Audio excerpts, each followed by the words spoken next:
કાંકરેજના Thara police સ્ટેશનમાં દાખલ થયેલા ખૂનના ગુનામાં આરોપીને ગણતરીના જ કલાકોમાં પકડી પાડ્યા છે।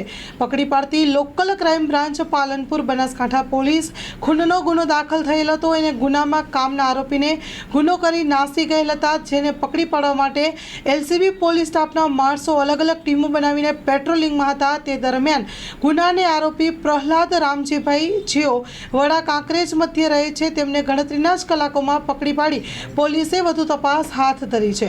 Story report by VK ડભાણી।